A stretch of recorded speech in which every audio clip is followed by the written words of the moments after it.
Pada akhir masa kekuasaannya di Indonesia, pemerintah pendudukan Jepang berada dalam keadaan yang terjepit.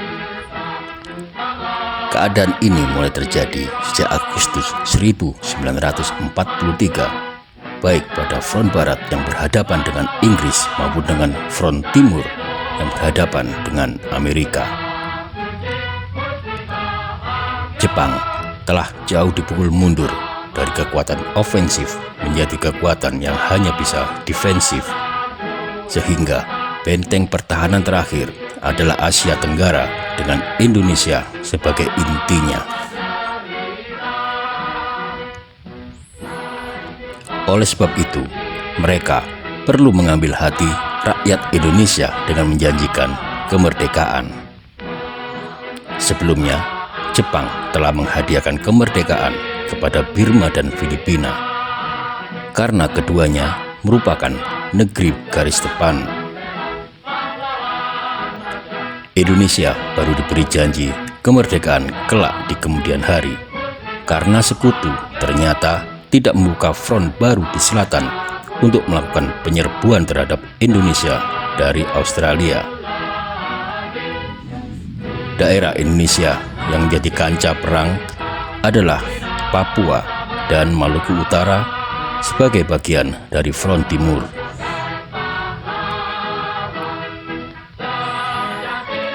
Lahirnya Tentara Sukarela PETA atau Tentara Pembela Tanah Air dan Gyugun atau Tentara Sukarela merupakan realisasi konsensus politik perjuangan para tokoh nasional pada waktu itu untuk menyusun suatu kelengkapan kekuatan inti dalam menyongsong kemerdekaan bangsa Indonesia. PETA dan Gyugun masing-masing di setiap keresidenan atau kabupaten berkekuatan 1 batalion. Bila diperhatikan, susunan batalion dan latihan yang diberikan Jepang diperoleh kesan bahwa pasukan PETA dan Gyugun akan ditugaskan untuk menjalankan perang gerilya di bawah pimpinan para perwira Jepang bila sekutu menyerang dan menduduki wilayah Nusantara.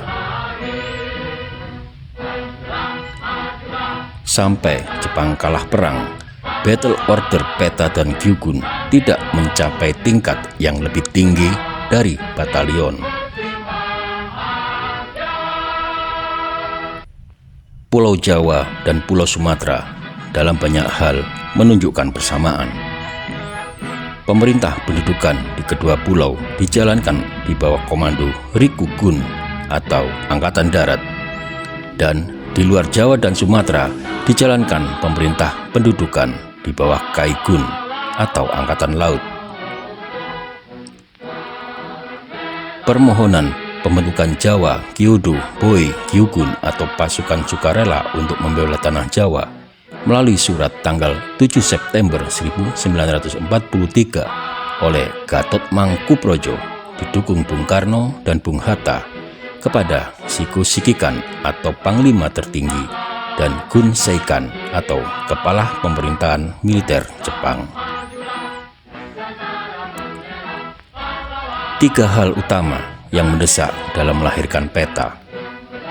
Pertama, adanya semangat nasionalisme dan patriotisme yang menyala-nyala, khususnya sejak berdirinya Putra atau Pusat Tenaga Rakyat pada Maret 1942 di bawah pimpinan 4 serangkai, yaitu Bung Karno, Bung Hatta, Ki Hajar Dewantara, dan Kiai Haji Maskur.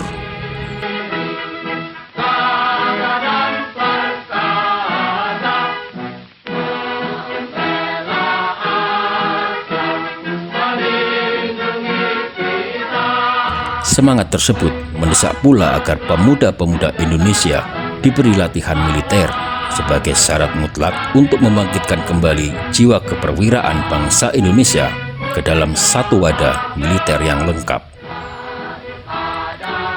Kedua, kekuatan internasional, khususnya ofensif Amerika di front Pasifik, di mana sejak Agustus 1943 sekutu memperoleh inisiatif serangan.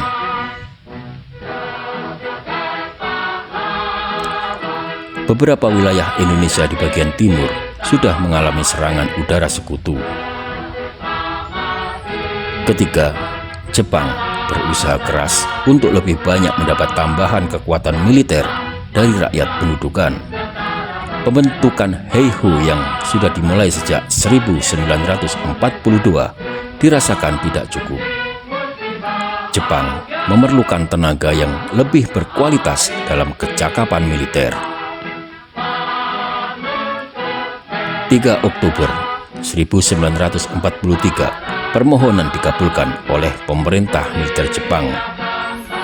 Gun Seiraikan, Panglima Tentara ke-16, Letnan Jenderal Kumikichi Harada, mengeluarkan sebuah peraturan Osamu Seirei nomor 44 bahwa pembentukan pasukan sukarelawan untuk pembela tanah air, PETA di Jawa dan Gyugun di Sumatera. Satu fakta bahwa PETA dan Gyugun didirikan semasa pendudukan Jepang. Dengan sendirinya, perlengkapan, persenjataan, dan lainnya disediakan oleh Jepang.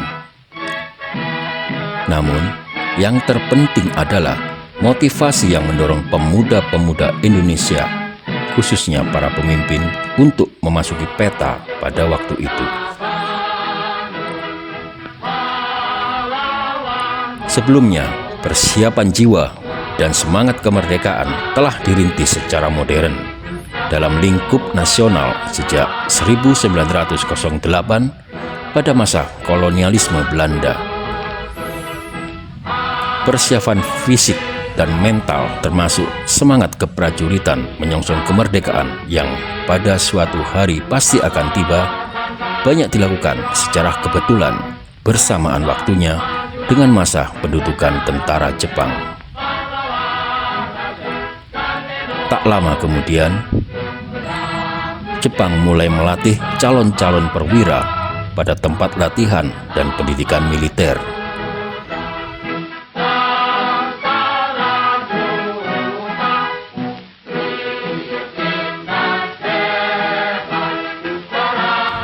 Di Jawa dan Sumatera disebut Jawa Sumatera Boy Gyugun Kanbu Rensentai atau Korp Latihan Pemimpin Tentara Sukarela Pembela Tanah Air di Jawa Sumatera. Di Jawa berada di Kota Bogor, sementara di Sumatera berada di Pagar Alam. Sejak permulaan latihan dan pendidikan militer, tempat dan ruang di antara 3 calon perwira mulai Sudancu ke atas dipisahkan, dan setelah pendidikan selesai, perwira-perwira dikembalikan ke daerah asalnya.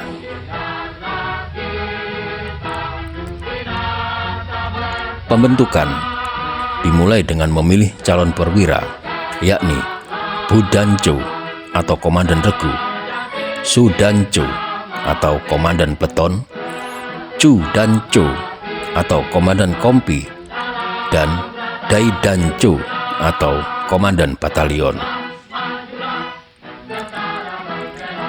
Calon Bundancu umumnya direkrut dari pemuda-pemuda yang telah menyelesaikan sekolah minimal setingkat menengah pertama atau SMP saat itu, atau masih bersekolah di tingkat SMA. Calon Sudancu umumnya direkrut pemuda-pemuda yang baru saja meninggalkan bangku SMA dan belum atau baru bekerja. Calon Cudancu umumnya direkrut dari tenaga-tenaga yang telah mempunyai kedudukan di dalam masyarakat, seperti para guru, pegawai pamong praja, dan lainnya. Sementara itu, calon Daidancu umumnya direkrut tenaga dengan usia mendekati 30 tahun dan mempunyai pengaruh di daerah di mana markas batalion atau Daidan akan didirikan.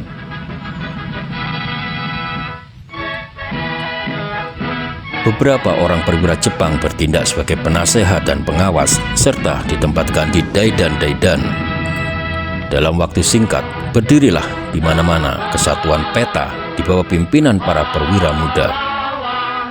Hal ini menambah harga diri dan merupakan kebanggaan tersendiri bagi rakyat yang telah lama mendambakan angkatan perang sendiri. Khusus bagi perwira, saat rekrutmen oleh Jepang, tidak dijanjikan suatu pola jenjang karir yang lazim bagi suatu golongan profesional dan tidak ada bayangan pengaturan pensiun. Motivasi pada waktu itu hanyalah semangat keinginan membela tanah air serta memperoleh keterampilan militer. Selain pasukan PETA dan Gyugun, berbagai organisasi kemasyarakatan kala itu juga menganjurkan latihan kemiliteran. Hasilnya, rakyat dan pemuda belajar baris berbaris, memanggul senapan kayu, dan takeyari atau tombak bambu yang kita kenal dengan nama bambu runcing yang panjangnya hampir 2 meter. Di kemudian hari, para pemuda dan rakyat itu menjelma menjadi badan perjuangan atau laskar yang banyak jumlahnya dan mayoritas merupakan perpanjangan tangan dari partai politik dan ideologi-ideologi yang berbeda. Tentara PETA di Jawa, organisasinya di bawah koordinasi 3 Chikubei Shuriken atau setingkat kompi. PETA di Jawa Timur di bawah pimpinan Maijen Iwabe berkedudukan di Surabaya. Sementara PETA di Jawa Tengah dipimpin Maijen Nakamura yang berkedudukan di Magelang. Dan tentara PETA di Jawa Barat dipimpin oleh Maijen Mabuchi berkedudukan di Bandung. Ketiganya berada di bawah komando Gunseri Rikan atau setingkat army dengan komando Letnan Jenderal Kumikichi Harada sebagai Panglima Tentara ke-16 di Asia Tenggara.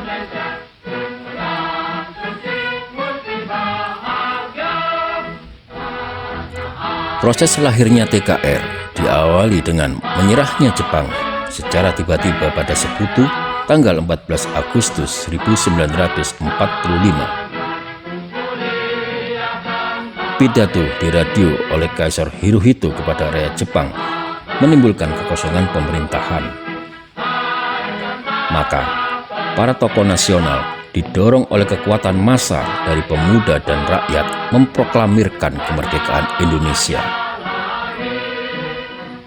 Setelah Jepang menyerah, pada 19 Agustus 1945, pasukan PETA, Gyugun, dan Heiho dilucuti senjatanya sekaligus dibubarkan. Pada 23 Agustus 1945, pemerintah membentuk 3 badan sebagai wadah perjuangan, salah satunya adalah Badan Keamanan Rakyat atau BKR. Ketiga badan tersebut merupakan bagian dari Badan Penolong Keluarga Korban Perang atau BPKKP, dan BKR bertugas memelihara keamanan dan ketertiban umum di daerah masing-masing. Dalam pidatonya, Presiden Soekarno mengatakan, "Saya mengharap kepada kamu sekalian, hai prajurit bekas PETA, Heiho, dan pelaut, serta pemuda-pemuda lain, untuk sementara waktu, masuklah dan bekerjalah dalam BKR. Percayalah, nanti akan datang saatnya kamu dipanggil untuk menjadi prajurit dalam Tentara Kebangsaan Indonesia." Pidato Presiden mendapat sambutan spontan dari rakyat. Dalam hitungan minggu, BKR berdiri di berbagai daerah dan menjelma menjadi badan-badan revolusi yang memimpin perebutan kekuasaan setempat.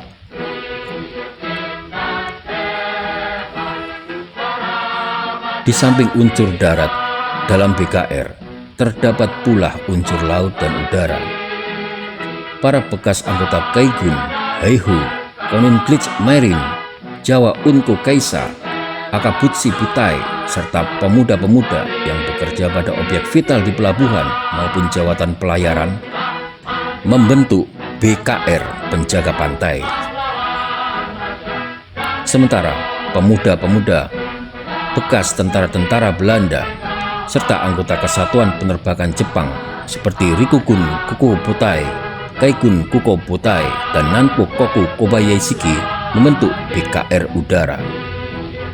Di samping BKR, terdapat pula pemuda-pemuda anggota polisi. Mereka berasal dari kesatuan polisi yang dibentuk oleh pemerintah pendudukan Jepang, yaitu Keisatsutai dan Tokubetsu Keisatsutai.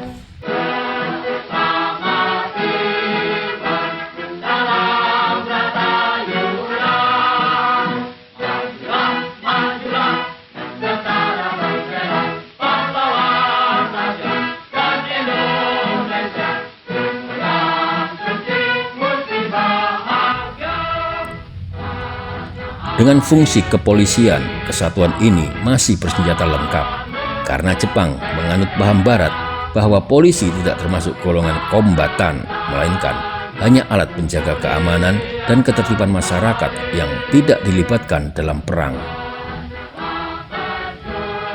Sesuai paham tersebut, polisi dianggap harus tetap berfungsi sekalipun angkatan perang telah mengundurkan diri atau menyerah kepada musuh. Kenyataannya, kesatuan polisi di Indonesia tidak menganut paham yang demikian. Dengan senjata yang ada di tangan, bersama kekuatan bersenjata lainnya, mereka berjuang mempertahankan kemerdekaan dan ikut merebut gudang-gudang senjata Jepang. Laksamana Lord Louis Mountbatten sebagai pemimpin tertinggi sekutu yang bermarkas di Singapura memiliki kuasa untuk menentukan kekuatan tentara pendudukan di Indonesia. Pasukan sekutu sendiri tidak segera mendarat setelah Jepang menyerah, karena pasukan yang akan ditugaskan masih harus disiapkan. Disebabkan adanya perubahan wilayah tanggung jawab, yakni pergeseran wilayah Indonesia yang semula termasuk daerah pengawasan komando Amerika diserahkan seluruhnya pada tanggung jawab Inggris. Di samping itu, datangnya pernyataan menyerah dari Jepang begitu cepat, di luar perhitungan sekutu, sehingga mereka belum ada kesiapan. Indonesia ditempatkan di bawah komando Southeast Asia Command atau SEAC. Hasil kesepakatan Potsdam di bulan Juli 1945 antara Inggris dan Amerika. Timbang terima wilayah baru dilakukan 15 Agustus 1945.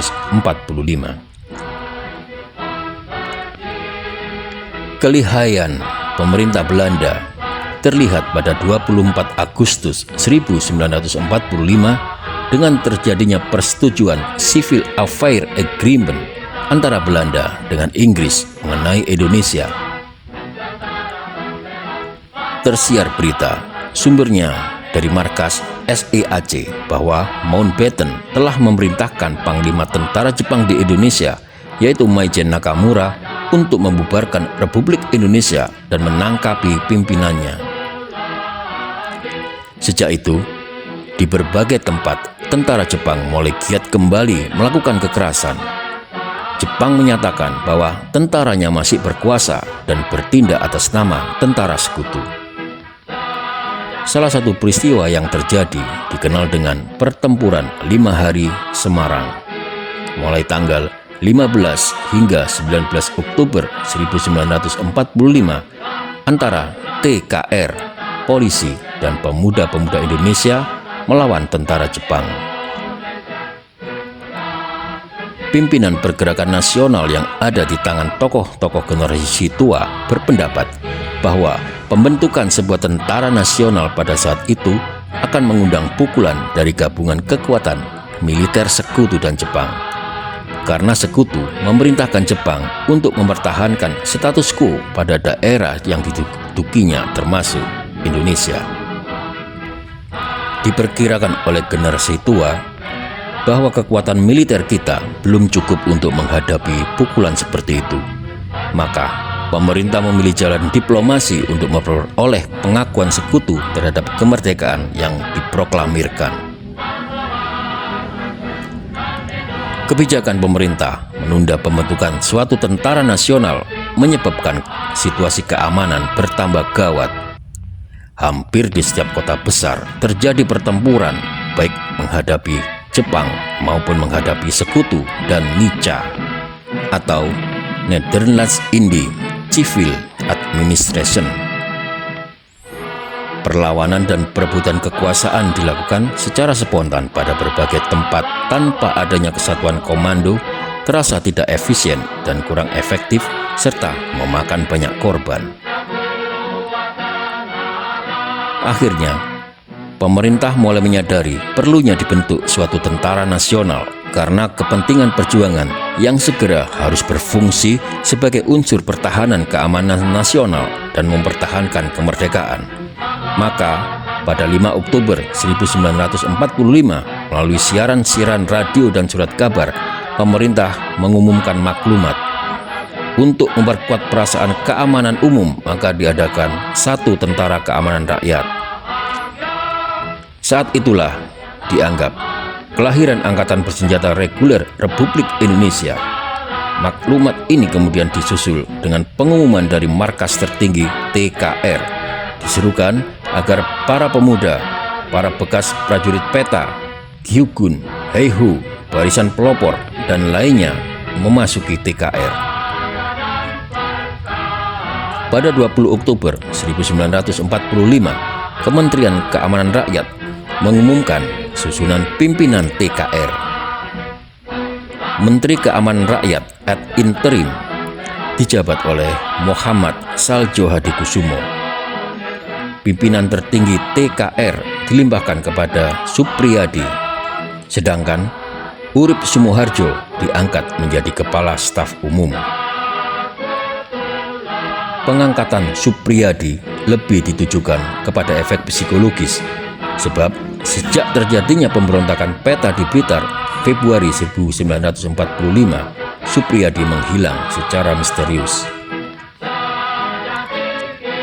Kota Jogja dipilih sebagai kedudukan markas tertinggi TKR. Semula berada di hotel yang sekarang bernama Hotel Garuda. Kemudian pindah ke gedung yang sekarang menjadi Museum TNI AD. Tindakan selanjutnya dari MT TKR adalah mengeluarkan pengumuman instruksi dan mengadakan koordinasi dengan kementerian lainnya. Sementara di daerah telah tersusun secara spontan divisi-divisi TKR melebihi jumlah yang direncanakan akibat banyaknya relawan dengan sukarela masuk dan meleburkan diri ke dalam TKR. Dari kenyataan tersebut jelas bahwa TKR adalah suatu tentara yang dibentuk dari bawah selama beberapa bulan untuk menegakkan kedaulatan Republik Indonesia. Kenyataan ini juga akibat logis situasi saat itu. Sewaktu organisasi tentara sedang disusun, pasukan sekutu telah menduduki beberapa kota besar dengan kekuatan 3 divisi tentara Inggris, 2 divisi tentara Australia, dan beberapa batalion tentara Belanda. Tekad pemuda pada masa itu adalah satu, berjuang membela negaranya yang sedang terancam musuh. Mengakui kenyataan yang ada, MT TKR atau markas tertinggi TKR mengesahkan susunan 10 divisi di Jawa dan 6 divisi di Sumatera. Dan untuk mengetatkan organisasi, di Jawa kemudian dibagi menjadi 3 komandemen atau setingkat korps. Masing-masing dipimpin oleh seorang jenderal mayor, karena saat revolusi Indonesia tidak mengenal pangkat brigadir jenderal.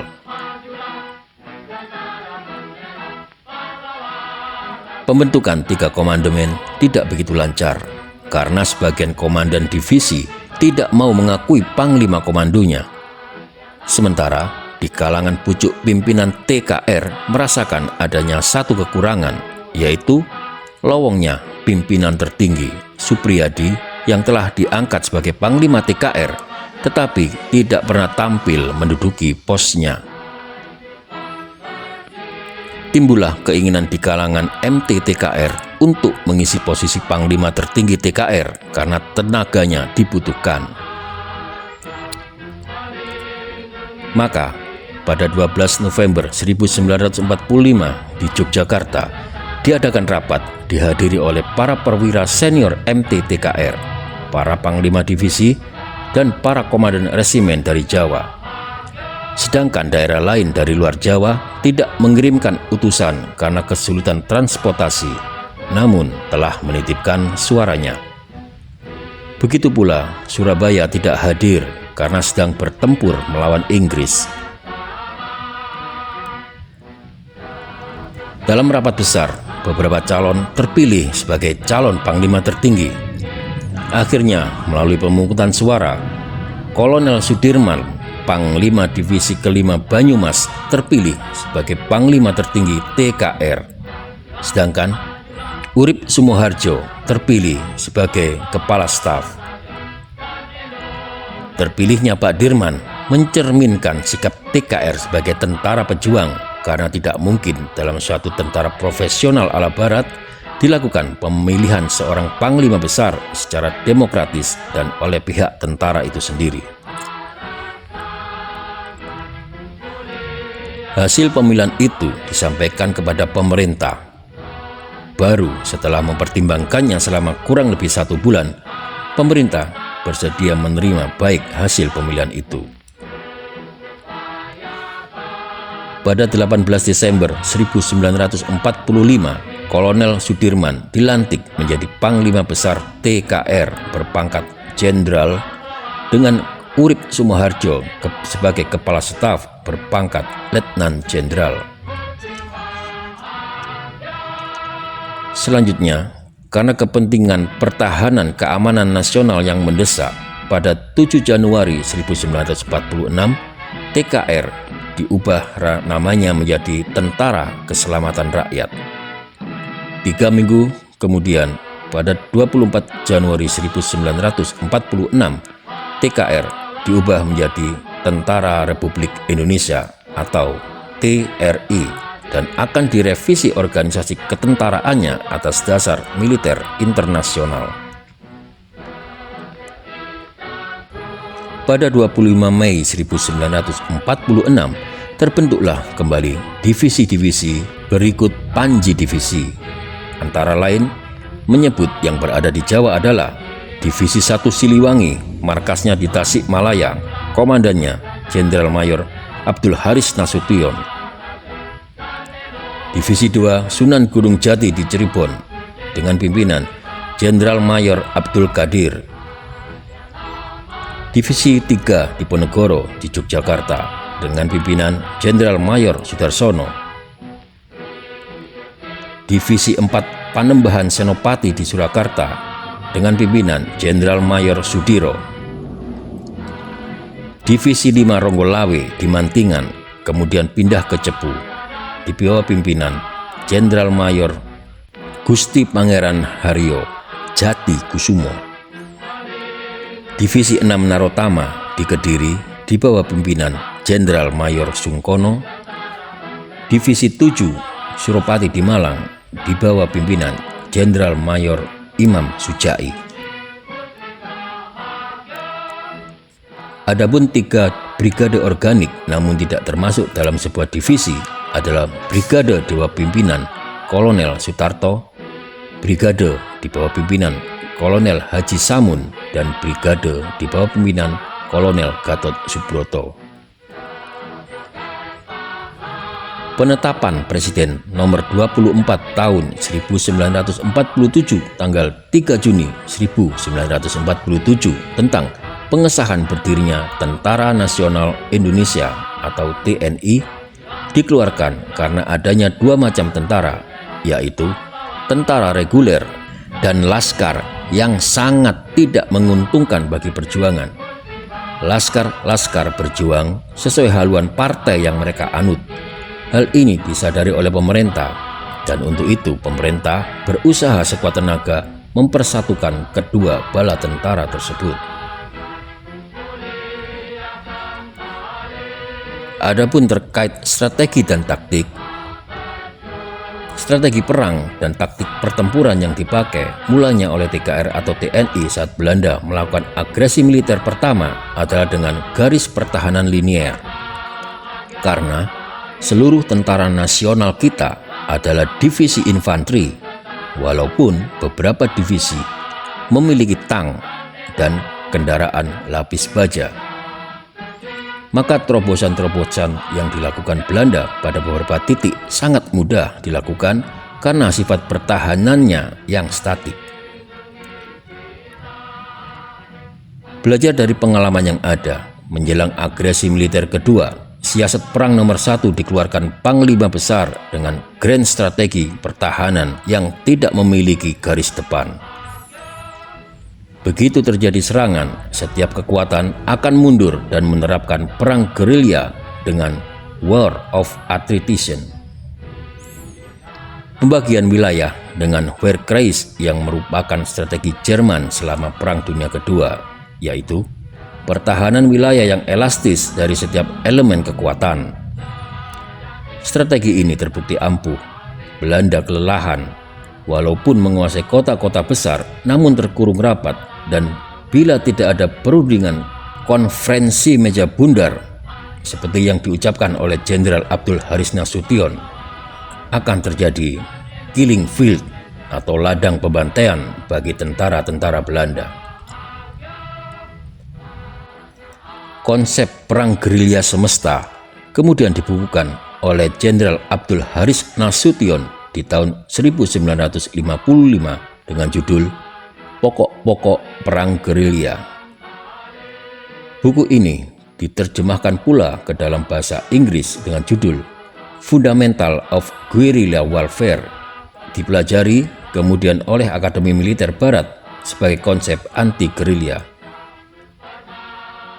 Buku ini juga menjadi sebagian acuan bagi konsep untuk Vietnam Utara dan gerilyawan Vietnam Selatan saat Perang Vietnam menghadapi Amerika.